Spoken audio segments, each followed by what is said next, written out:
tayo dito sa harapan. Ayan, Sir Joseph, Sir Arman, and Engineer. Dito po tayo. Sige. Yun. So, Sir Raymond Jr., what will be your message to your dad?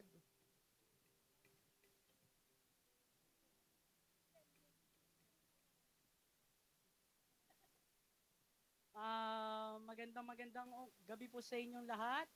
At salamat po sa lahat ng nagsipagdalo ngayon na hanggang ngayon, hanggang huli ay narito.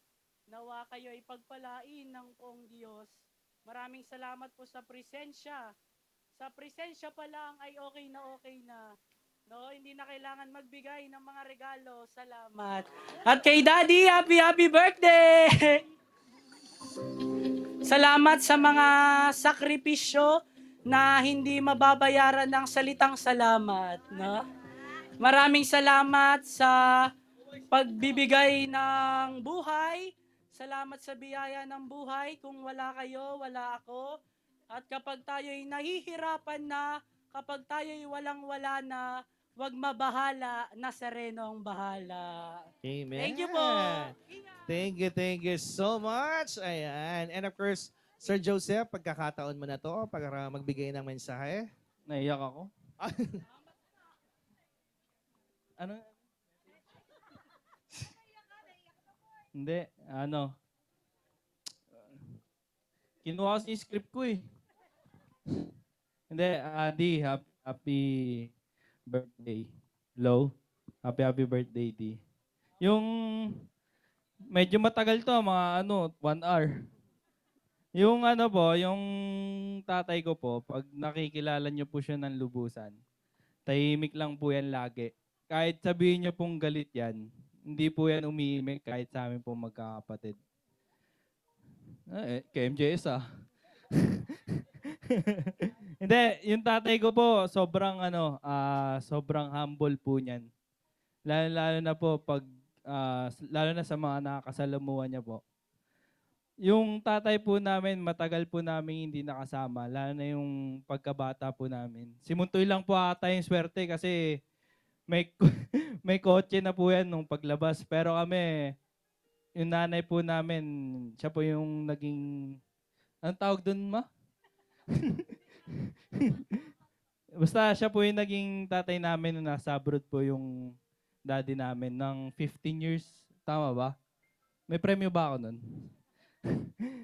Basta yung nasa ibang bansa po yung tatay namin, ngayon lang po namin naiintindihan nung nagkaroon na rin po kami ng trabaho. May mga racket po kami kanya-kanya pero doon lang po namin natantuan na kami po bilang lalaki, isa lang po yung babae namin.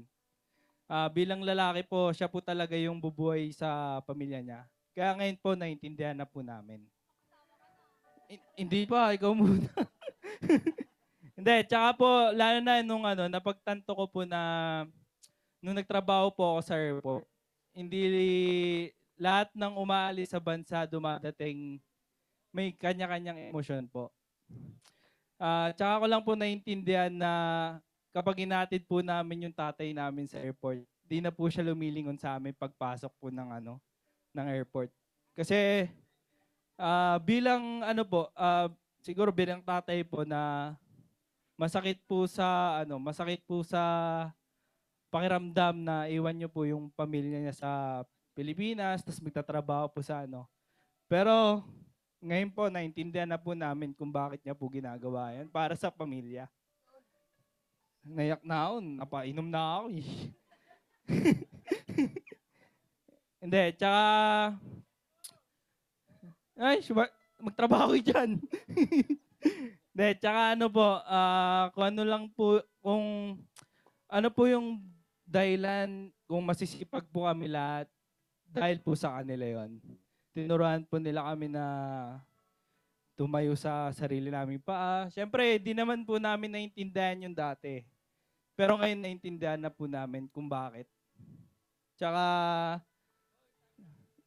maraming salamat, ma, pa, sa pagpapalaki sa amin ng maayos. Kasi kung hindi dahil sa inyo, syempre, siguro nagkaligaw-ligaw na kami na landas.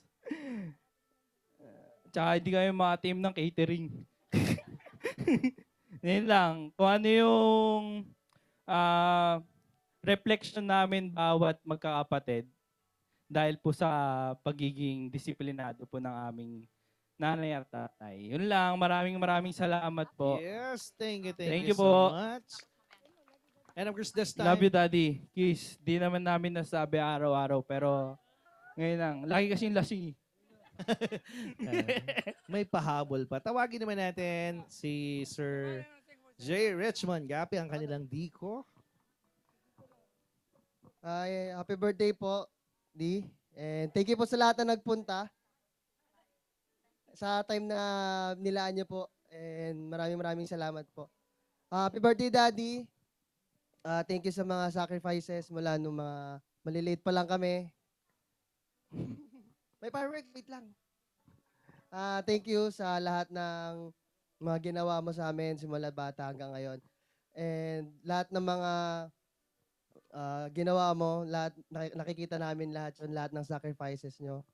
And thank you and happy birthday. Yun lang. Love you. Yes, thank you so much. And of course, tawagin naman Laging natin si kakaway. Kuya. Ayan, Sir Ray Arman Gapi. Hello. Hindi Mamaya pa. Hindi, mamaya na. Una po, maraming salamat sa mga pumunta. At salamat po sa pagmamahal ng binigay nyo sa tatay ko sa pagpunta nyo po dito. Hindi po madali na eto na iiyak na ako.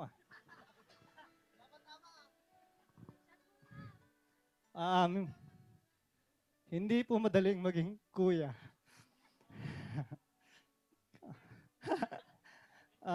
Kasi for the past 15 years, parang tinulungan ko yung mga kapatid ko. Kahit hindi naman. Hindi. Tinulungan ko maging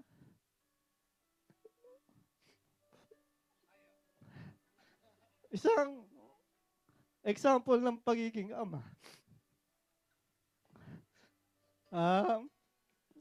Nilipat ako ng eskwelahan para bantayan yung mga kapatid ko. Alam nila yan. May nambuli sa kanila, sinakal ko bigla. May isa pa. Ano ba? Sorry, Father. Yun lang. Basta, nilipat ako ng eskwelahan para magbantay sa mga kapatid. Kasi, ayun nga, si Daddy nasa abroad. So, mahirap kasi basta mahirap. Mahirap i-explain. Andun pa lang tayo sa high school, wala pa tayo sa college, tsaka sa totoong buhay. So, ayun, pagdating ng college, una talaga, hello? Ang gusto ko talagang maging pagtapos ng ay maging PE teacher. Bakit? Hello? Kasi since high school po, ako ay isang varsity player. So, gusto ko lang maglaro kasi yun lang talaga ang gusto ko. So, pinangarap ko talagang teacher lang. Hindi naman sa pagmamalit na teacher lang, pero yun po talaga ang gusto ko noong una.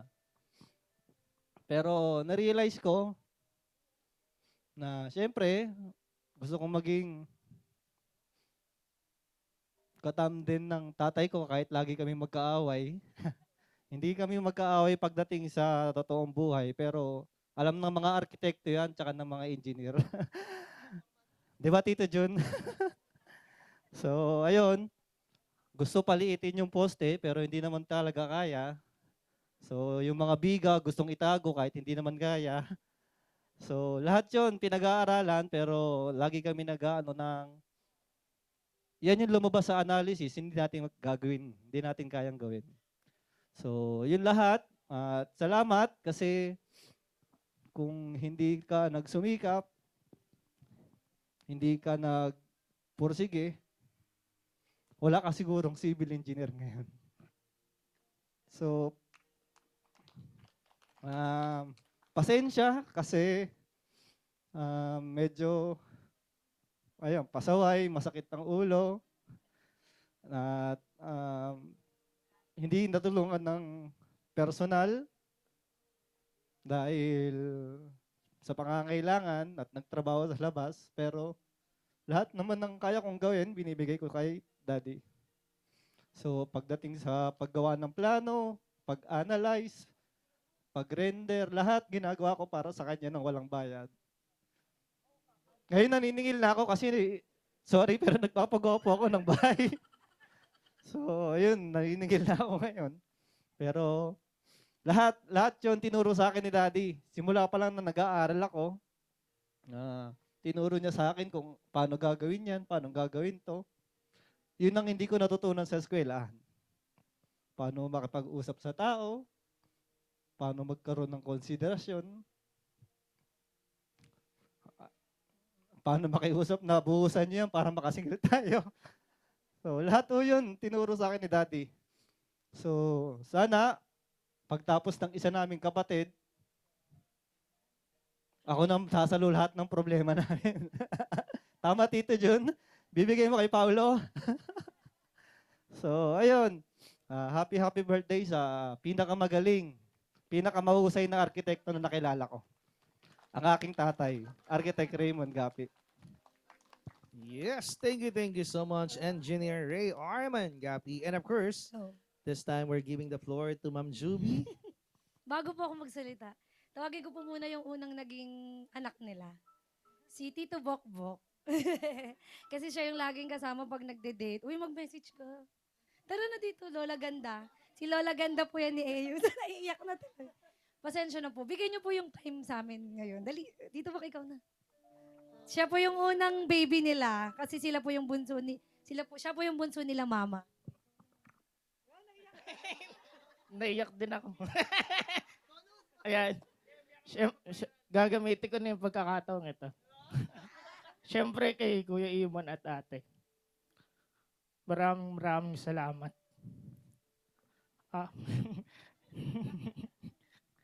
Kung nung bata pa ako, mga 4 years old, siguro dinadahilan na lang ni Kuya Imon na isama ako sa Angono para dumauwi si ate. Kahit saan sila magpunta, sinasama po ako. Ayun. Maraming salamat, Kuya Imon, tsaka kay ate. Yung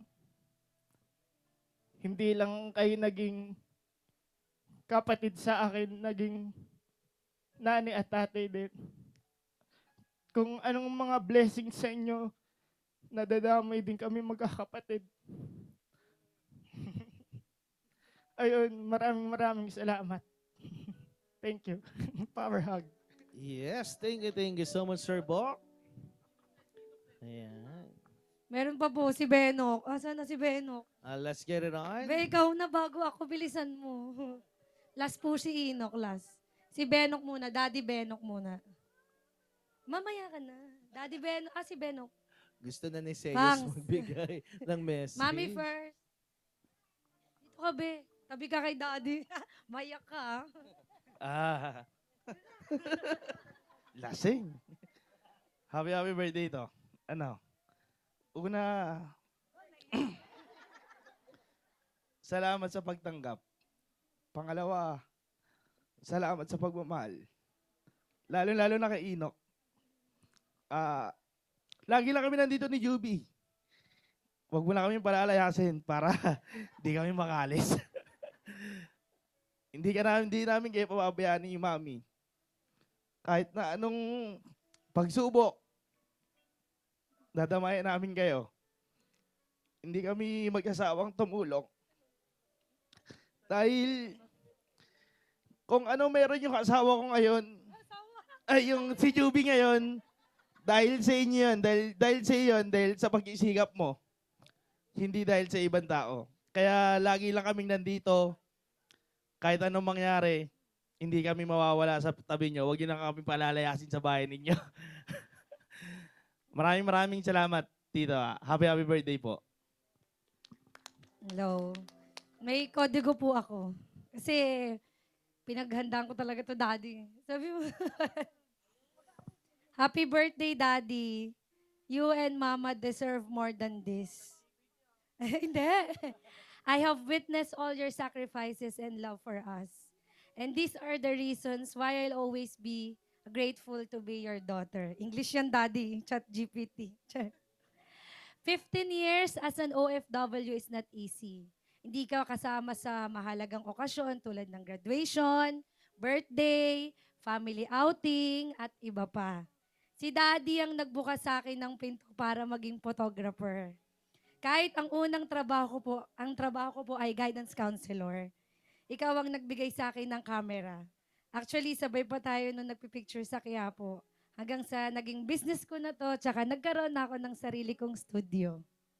Kapag tinatanong ako kung ano ang di ko makakalimutang pangyayari kasama ka, 3 lagi ang sagot ko. Una, sa airport, kapag nasa baba kami, doon ang pinakamasaya. Kasi yun yung arrival. Pero kapag paakyat na, doon kami nalulungkot. Kasi departure na. Naalala ko dati kapag aalis ka, lagi akong umiiyak. Yung gabi, bago yung flight mo, lagi kang tumatabi sa akin kasi umiiyak ako at ayaw kitang paalisin. Tatandaan mo ba yun? Minsan, naisip ko, itago yung ticket mo para hindi ka makaalis. Tapos, nagagalit sa akin si mama. Sabi niya sa akin, ikaw iyak ka ng iyak, nahihirapan tuloy umalis yung tatay mo. Ganun talaga siguro kapag daddy's girl tsaka only girl. Pangalawa, kahit nasa ibang bansa ka, hindi mo kami pinalaki sa luho.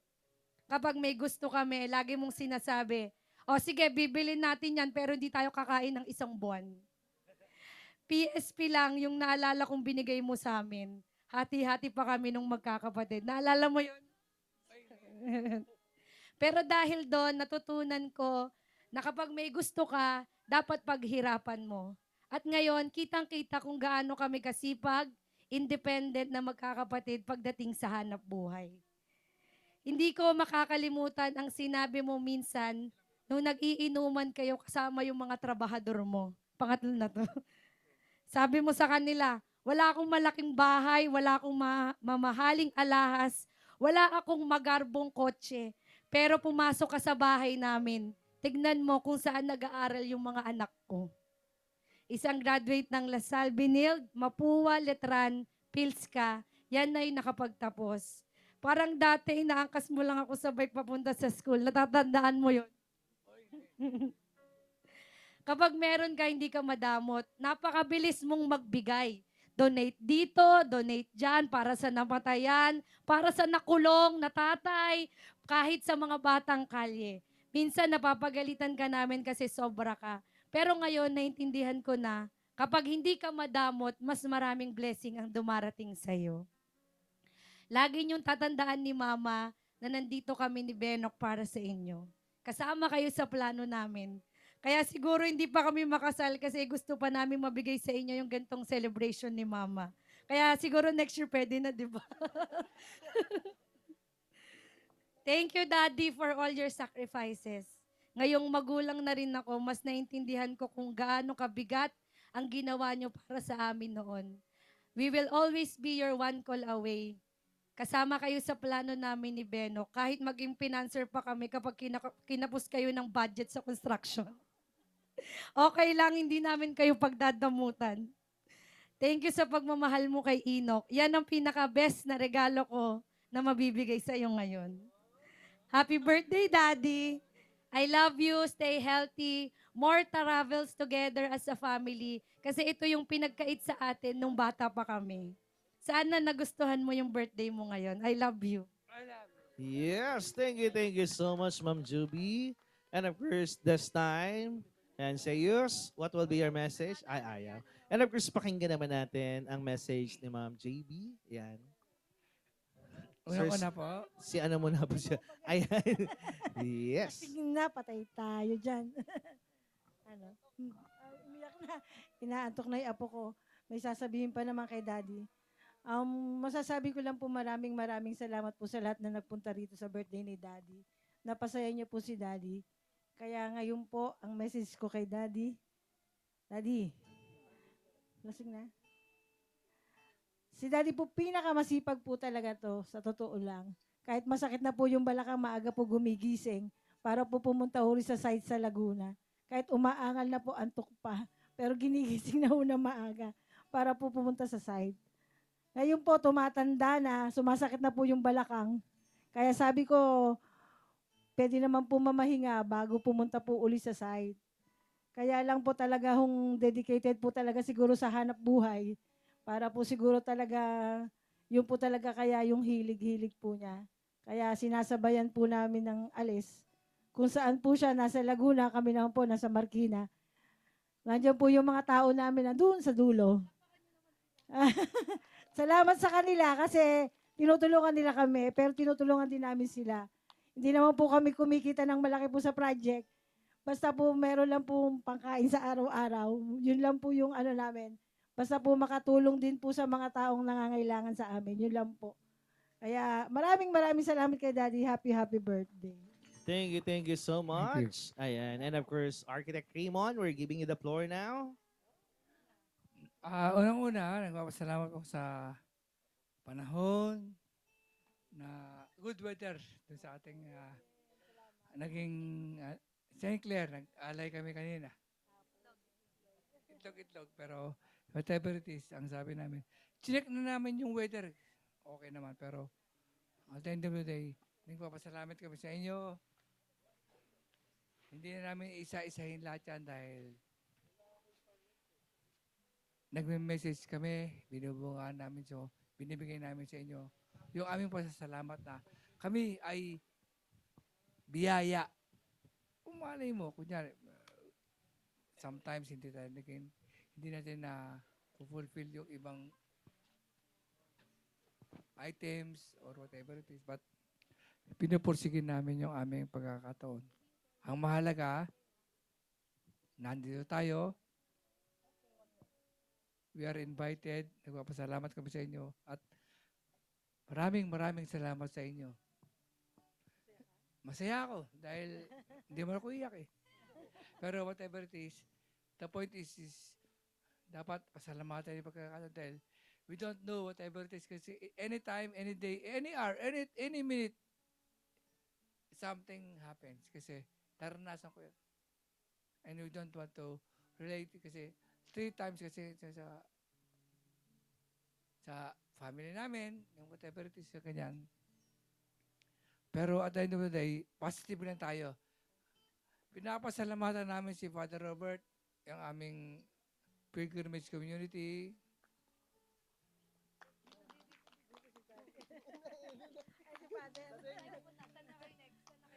Yung aming mga worker, yan. Siyempre, kung lang tayong worker, o yung sa ating mga community dyan sa kabila, SPAC 119, GRC, Gawarasal Community, yan ang community ng aming pinagsisilbihan before. Baliwalain natin whatever it is. So, maraming salamat. Thank you. Pwede ba akong kumis? Yun. Asawa ko. Yes. Sige daw. Isang kiss naman dyan. Picturean nyo ha. Dahil ito ay SPAC or yung what you call community. Maraming salamat sa inyo.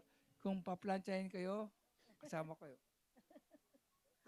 Yes! Happy birthday, Architect Raymond Gapi. Once again, palakpakan naman po natin siya, guys. Thank you so much. And of course, since a while ago, since you're requesting for another fireworks, here we go. Samahan niyo po